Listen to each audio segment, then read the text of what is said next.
Na certa você já teve que mentir para alguém. E na maioria das vezes isso é até inevitável. Mas até que ponto uma mentira pode chegar? Hoje vamos falar de Marcelo Nascimento, conhecido por muitos como o maior mentiroso do Brasil. Meu nome é Felipe Queiroz e está começando mais um Biografias do Felipe. Antes de começar, vai logo se inscrevendo no canal se você não for inscrito e vai deixando o like. Marcelo Nascimento da Rocha foi um dos maiores golpistas que o Brasil já viu. Nascido em 19 de março de 1976 em Maringá, no estado do Paraná. E ele viveu a maior parte da infância dele por lá. Até que seus pais se separaram e o seu pai foi viver em uma fazenda em Rondônia. Anos depois ele presenciou a morte do pai, no dia do feriado de Natal. E talvez tenha sido aí a hora que a chave da cabeça dele virou pro crime.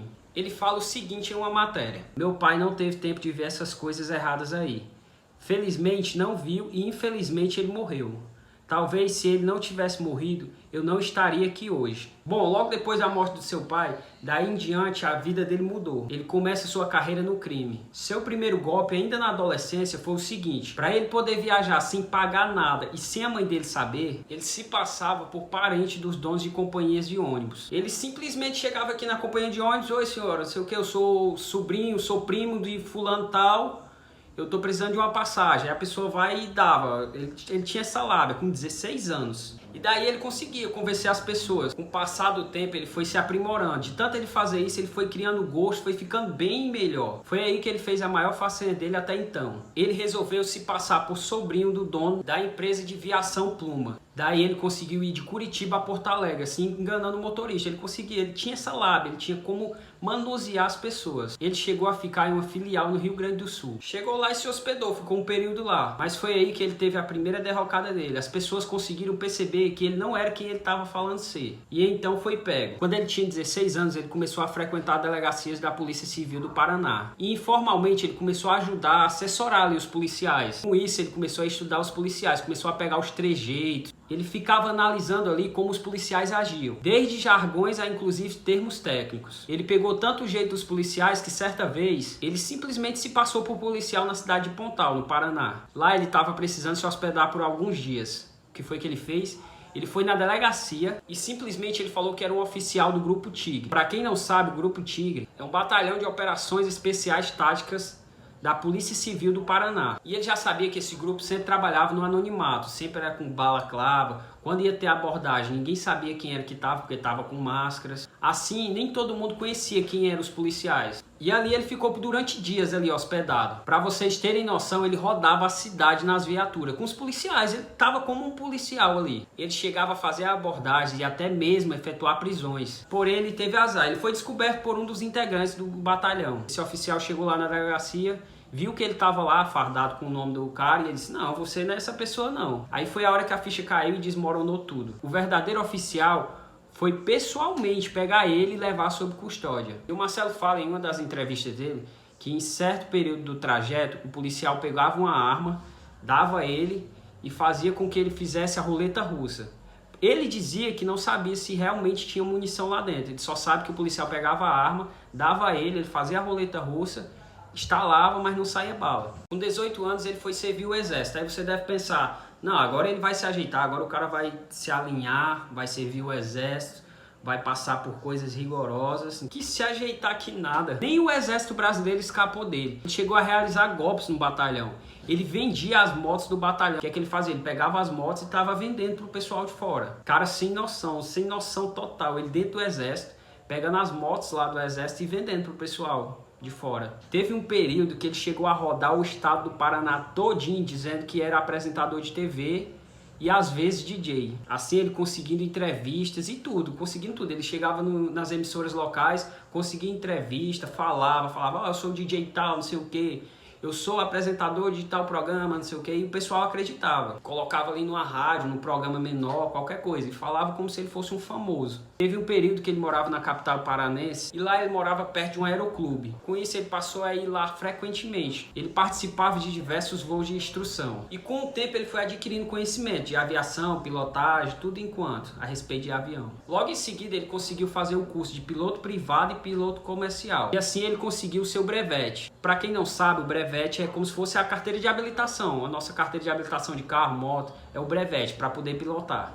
E esse brevete dele foi financiado pelos traficantes da região. Aí você deve estar se perguntando por que esses caras pagaram esse brevete para ele. Em troca, eles requisitavam o trabalho dele de piloto, fazendo com que ele levasse contrabando do Paraguai para o Brasil.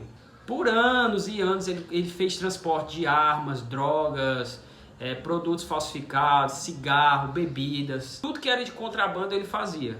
Segundo ele, o patrão dele relacionado aos contrabandos foi o seu grande mentor e o cara que por quem teve muita admiração e muito respeito. Ele fala que ele tinha muita admiração por ele, aprendeu muito com ele. Contudo, com esses golpes com contrabando, ele começou a ser visado e por vezes ele chegou quase a ser morto ou preso em operações da Golfo. Aí tempos se passaram. Em 2001, ele teve a grande ideia dele, o que deixou ele muito famoso. Durante uma festa de carnaval fora de época, o Recifolia, o cara simplesmente assumiu a identidade de Henrique Constantino, o filho do proprietário da Gol Linhas Aéreas, a Gol de aeronaves. E além de ser filho do dono Henrique Constantino, é um dos diretores da companhia. E na época a Gol era um dos maiores patrocinadores do evento, era como se fosse, bem dizer, o dono, ela bancou tudo, ela bancava o evento. E lá contava com várias celebridades. Entre elas tinha atores como Carolina Dickmann, Maria Paula, Marcos Frota, sem contar o apresentador Amaury Júnior. E olha a cena que esse cara fez para chegar no evento.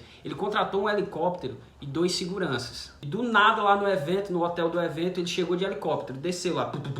Quando ele desce lá com os 2 seguranças dele e o pessoal ficaram tudo desconfiado, olhando. Quem é? Ninguém conheceu, ninguém reconhecia. Mas também ninguém falava nada, o cara tá descendo de helicóptero, tá descendo aqui no evento, deve ser alguém importante. Assim ele conseguiu enganar o empresário Edson Sá, que na época era o dono do camarote. Daí o dono lá do camarote deu o passe VIP pra ele, o melhor passe que tinha lá dos camarotes, que pra ele o cara ele se apresentou como filho do maior patrocinador, então esse cara ele tinha passe livre para fazer o que ele quisesse lá no camarote. Logo quando ele chegou no evento, na festa principal, ele fez logo amizade com o Ricardo Mate, um dos atores que eu falei. Aí o Ricardo começou a apresentar várias celebridades para ele, porque ele era uma celebridade, ele conhecia as outras e foi fazendo network com esse pessoal. E ali ele ficou acompanhando ele durante toda a festa. Segundo o Marcelo, assim que ele chegou na festa, no evento principal, ele foi ignorado por todos. Ele falou que não tinha atenção de ninguém, porque também ninguém conhecia o cara, né? Ele chegou, ficou calado, ele disse que não falou nada pra ninguém. Ele estendeu a mão para o Amaury Júnior, o Amaury Júnior esnobou ele, disse que não ia falar com ele, não ia fazer entrevista com ele. Aí foi quando ele começou a assumir que era o empresário. Começou a falar, não, eu sou o Constantino, eu sou um dos diretores, sou eu que estou bancando aqui esse camarote, eu sou um dos patrocinadores. Aí pronto, todo mundo ali começou a paparicar ele, bajular ele, começou a ficar em cima dele. O Amaury Júnior veio logo, começou a fazer uma entrevista com ele. Fora o Amaury Júnior, ele fez entrevista para várias pessoas que estavam lá, vários repórteres. Em uma dessas matérias, o Amaury Júnior chegou e falou, vamos fazer aqui uma matéria. Aí vai ser ao vivo. Chamou ele para fazer uma matéria ao vivo, em rede nacional. E o que é que ele fez? Assumiu totalmente a identidade de Henrique Constantino. E o Amaury Júnior fazia perguntas tipo, como é que tá as ações da empresa, como é que tá o balanço trimestral da empresa, e ele falando com convicção, como se ele fosse realmente o diretor, fosse o dono da empresa. Não, as nossas ações estão em alta, o nosso balanço trimestral está muito bem, os nossos lucros estão altos. A empresa é uma empresa muito enxuta, é uma empresa boa. Sabe, o cara tava com essa cara de pau total em rede nacional, falando como se fosse o... Eu queria que vocês conhecessem o Henrique Oliveira, que é vice-presidente da Gol. Ele é filho do Constantino, que é o presidente, não é? Parabéns à Gol, porque a Gol está passando ao largo dessa crise, não é? Qual é o segredo da Gol? Qual é o segredo da Gol? Na verdade, nós não temos segredo nenhum. Nós partimos do princípio básico do nosso grupo, que é nunca estar devendo nada a ninguém. Então nós temos nossos aviões pagos, quitados e não fizemos leasing, o que prejudica a aviação. Parabéns, Henrique. Leve o nosso abraço ao Constantino e a toda a diretoria da Gol. Levarei E o cara, imagina o cara, se tivesse assistindo isso, porque o evento era patrocinado por ele, o Henrique Constantino mesmo, estivesse lá assistindo, quando a festa chega lá, estamos aqui entrevistando Henrique Constantino, e ele lá, como assim, eu tô aqui? E pós o evento, depois que acabou todo o evento, ele alugou um jatinho para ir pro Rio de Janeiro, porque ele fez um network com uns famosos, vários famosos, e ia ter uma reunião com vários famosos no Rio. Porém, ali no controle da Polícia Federal, no aeroporto de Santos Dumont, ele chamou a atenção dos policiais. O cara chegou lá com um jatinho. Quem era aquele cara? Aí ele chamou a atenção dos federais, que na hora lá, assim que ele chegou lá com o avião, com o jatinho dele, a polícia chegou logo junto e já foi logo prendendo ele. E na época, em depoimento à Justiça Federal, o juiz, o promotor e os assistentes que estavam ajudando ali no caso, eles não conseguiram esconder o espanto e nem menos o riso. Eles começaram a rir do caso, começaram a contar o caso a ele e eles não se aguentaram, começaram a rir.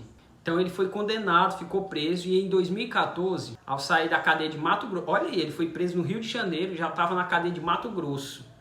Então isso quer dizer que já teve outras coisas que chegou a isso. Ele conseguiu uma concessão de regime aberto, daí ele abriu uma empresa de eventos, participava de uma ONG que ajudava os ex-presidiários a se socializar com a população. Ele atuava também fazendo palestras pelo Brasil todo. Com toda aquela repercussão da vida dele, ele conseguiu que uma pessoa fizesse um livro dele, que fez muito sucesso. Teve um filme gravado com a história dele. O nome do filme é Vips, uma história de um mentiroso. Sem contar em participações que ele fez em vários programas. Até mesmo ele, quando estava preso, ele conseguiu fazer, se eu não me engano, foi no Gugu. Ele fez um programa Pânico também. Ele preso, ele estando preso, ele fez essas participações. Em 2014, ele já liberado, ele estava ali no período de liberdade. Ele conseguiu uma entrevista lá no The Noite. Aí ele narra toda a sua história, todos os golpes que ele fez. Tudo. Logo depois de tudo isso, Marcelo foi novamente preso em 2018, durante uma operação chamada Regresso, porque ele apresentou o atestado para poder ser liberado no período de 2014, quando ele foi liberado ali, que teve todo esse... Ele fez os eventos dele, fez tudo, ele conseguiu um atestado para poder ser liberado. E esse atestado era falso. Para vocês terem noção, o cara enganou o sistema penitenciário, ele foi lá e disse, o juiz enganou tudo, porque passa pelo juiz também, né? Cara, muito cara de pau, muito. Eu não consigo. Dá pro cara mentir, ter uma mentirazinha aqui que o cara consegue, mas o cara tem a cara de pau de chegar aqui na tua cara, olhar no teu olho e dizer que é fulano e você acreditar. É isso aí, minhas joias, esse foi mais um Biografias do Felipe. Se você gostou desse conteúdo, quais temas vocês querem que eu traga aqui pro canal? Tô indo, fui!